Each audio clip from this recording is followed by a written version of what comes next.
এবং আমাদের গাজী তহিদের নেতৃত্বে তারা আজকে সফলভাবে এই সভাটি মিছিল এবং সভাটি করেছেন। এজন্য আমি সুপ্রিম কোর্ট কমিটিকে আন্তরিকভাবে অভিনন্দন জানাই। আমি সাংবাদিক বন্ধুরা, আপনারা যারা এতক্ষণ কষ্ট করে আমাদের সকলের বক্তব্য নিয়েছেন এবং শুনেছেন, সেজন্য আপনাদেরকেও আমি আন্তরিকভাবে অভিনন্দন জানাই, ধন্যবাদ জানাই। দেশের একটা ক্রান্তিকাল চলছে। এই ক্রান্তিকালে আমরা আবার আইনজীবীরা একত্রিত হয়ে আজকের এখানে উপস্থিত হয়েছি। আপনারা জানেন যে বিগত দিনে একটু আগে আমাদের সম্পাদক কায়সার কামাল এবং তার পূর্বে নুরুল কুদ্দুস কাজী বলেছেন যে আইনজীবীরা কন্টেম্প পর্যন্ত খেয়েছে এই দেশের ফ্যাসিস্টদের তাড়াবার জন্য, কিন্তু তারা আপোষ করে না। কিন্তু অত্যন্ত দুঃখের বিষয় হচ্ছে যে কথাটি নুরুল কুদ্দুস কাজী বলেছে, আপিল বিভাগে আজকে আপনারা যে বসে আছেন তার সবকিছু এই আইনজীবী ফোরামের কর্মতৎপরতার ফলে। আপনাদের ভুলে গেলে চলবে না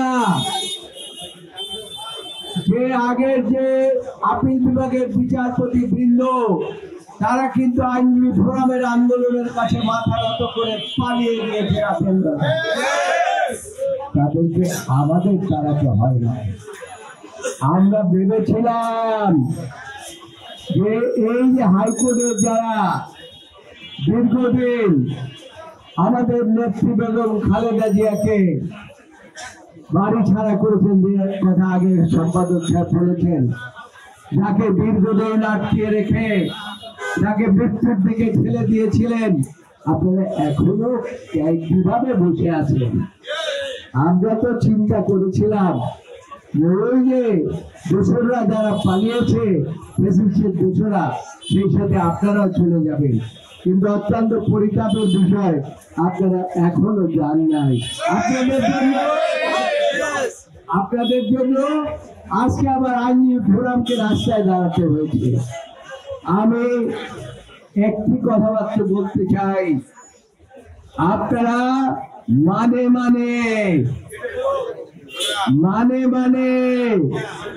এখনো সময় আছে। আইনজীবীরা জাগলে কি হয়?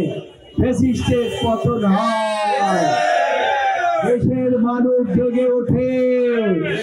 তাই আপনারা যত তাড়াতাড়ি সম্ভব আপনারা নিজেরা নিজেদের থেকে কেটে পড়ুন। অন্যথায় আইনজীবীরা যদি ব্যবস্থা গ্রহণ করে তাহলে আপনারা আপনাদের অস্তিত্ব নিয়ে যেতে পারবেন না। তাই আপনাদের স্বার্থেই বলছি, বিচার বিভাগকে জাতীয়তাবাদী আইনজীবী ফোরাম অত্যন্ত সম্মানের সাথে। জাতীয়তাবাদী আইনজীবী ফোরাম মনে করে বিচার বিভাগ যদি সুষ্ঠুভাবে চলে, দেশের গণতন্ত্র সুষ্ঠুভাবে চলবে, মানবাধিকার সুষ্ঠুভাবে চলবে, গণতন্ত্র এগিয়ে যাবে। এবং যারা একটু এদিকে করে, মাঝে মাঝে এইদিকে বলে গণতন্ত্রকে ফিরিয়ে দেওয়ার জন্য, মাঝে মাঝে আগে দেখেছি যে এক সময় বিএনপির সাথে এসে জোট করে তারপরে তারা সরকার গঠনে ছিলেন, আবার পরবর্তীতে আবার এই যে ফেসিস যাদেরকে আমরা তাড়ালাম তাদের সাথে আবার জোট করে বিএনপির বিরুদ্ধে আন্দোলন করেছি। আবার এখন আমরা যখন গণতন্ত্র চাই তখন তারা বলে আমরা সংস্কার চাই। আরে সংস্কার সারা বাংলাদেশের মানুষ চায়, আইনজীবীরাও চায়, কিন্তু এই সংস্কার তো শেষ হবে না। সংস্কার নির্বাচনের জন্য যতটা করা দরকার ততটাই একমাত্র দায়িত্ব দেওয়া হয়েছে এই সরকারকে, সংস্কার করে দেশে একটি নির্বাচনের ব্যবস্থা করা। কিন্তু আপনারা সেখানে বাধা সৃষ্টি করছেন।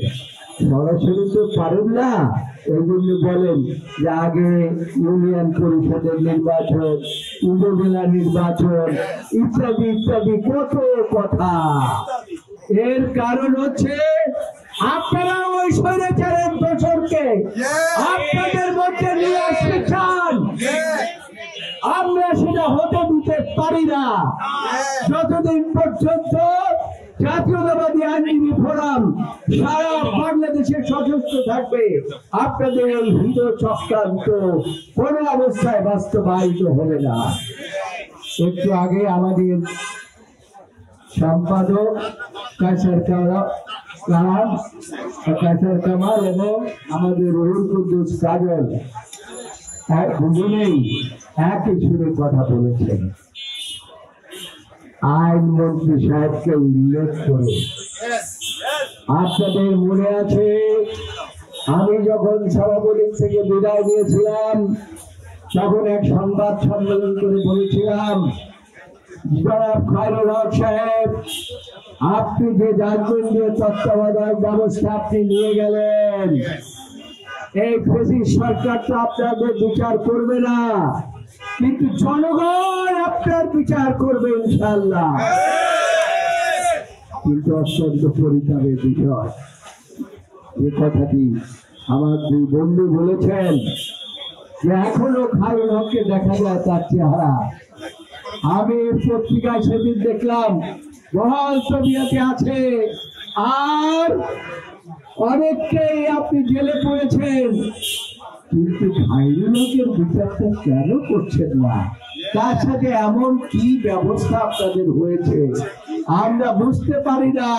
তাহলে আপনারাও কি চান যে খায়রুল হক যে পথে হেঁটেছে আপনারাও সে পথে হাঁটতে চান?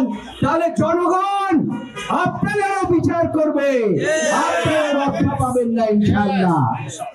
তাই আমি শেষ কথা বলে যেতে চাই, আইনজীবীদের মূল্যায়ন করতে শিখুন। তার কারণ আইনজীবীরা আর আন্দোলন করেছে বলেই আমি অনেকবার বলেছি, কালা কোট যখন রাস্তায় নামে তখন কোন ফ্যাসিস্ট সরকার ক্ষমতায় থাকতে পারে না। তো সেদিন কালো কোট রাস্তায় নেমেছিল, সেদিনও বলেছিলাম, আজকেও বলি, আপনারা যত তাড়াতাড়ি সম্ভব গণতান্ত্রিক পথে হাঁটুন। একটি গণতন্ত্রের রোড ম্যাপ চাই আমরা। নির্বাচন যেদিনই দেন না কেন একটি গণতান্ত্রিক রোড ম্যাপ দেন, যে রোড ম্যাপ ধরে এদেশের জনগণ হাঁটবে, এদেশের মানুষ হাঁটবে, এদেশের আইনজীবীরা হাঁটবে, দীর্ঘদিন যারা আন্দোলন করেছে তারা হাঁটবে। তাই রোড ম্যাপ না দিয়ে শুধু আশ্বাসে কোন অবস্থাতেই আপনারা এদেশের মানুষের মনকে এবং এদেশের মানুষের কণ্ঠকে থামাতে পারবেন না। আমাদের কণ্ঠ জেগেছে, জাগবে, আরো জাগবে যতক্ষণ পর্যন্ত গণতন্ত্র বাস্তবায়িত না হবে। এই কথা বলে আজকে আমি আন্তরিকভাবে ধন্যবাদ জানাই যে আমরা আসলে যোগ্য নেতৃত্বই আমরা বেছে নিয়েছি। সুপ্রিম কোর্ট ইউনিট, এই সুপ্রিম কোর্ট ইউনিট দরকার হলে আরো কলবারে আপনারা বৃদ্ধি করে হলেও আন্দোলন, গণতন্ত্রের জন্য আন্দোলন, এই ফ্যাসিস্টদের এখনো যা বিচার যারা করে না তাদের বিরুদ্ধে আন্দোলন জোরদার করার জন্য আপনারা এগিয়ে যাবেন, এই আহ্বান জানিয়ে আমি সকলকে ধন্যবাদ দিচ্ছি। আমার সাংবাদিক বন্ধুগণ, আপনারা এই বক্তব্য এতক্ষণ শুনেছেন, আপনাদেরকে ধন্যবাদ না দিলে অন্যায় করা হবে। তার কারণ এই যে আপনারাই হচ্ছেন এই দেশের প্রকৃতপক্ষে মানুষের কাছে সংবাদ পৌঁছবার মাধ্যম। কাজেই আপনারা এই বাণী পৌঁছে দেবেন, খায়রুল হককে কোন অবস্থাতে রক্ষা যেন কেউ করতে না পারে। এই কথা বলে আমি আমার আর ফেসিস্টদেরকেও, শুধু খায়রুল হক না, যত ফেসিস্ট এখনো বেঁচে আছে, এখনো আছে, যত ফেসিস্ট এখনো গর্তের মধ্যে বসে আছে, সকলকে খুঁজে বের করতে হবে এবং তাদের বিচার করতে হবে। এটা হচ্ছে বাংলাদেশ জাতীয়তাবাদী আইনজীবী ফোরামের দাবি। কাজেই এই দাবিতে আমরা অটল এবং অটল থাকবো। এই কথা বলে আমি আমার বক্তব্য শেষ করছি।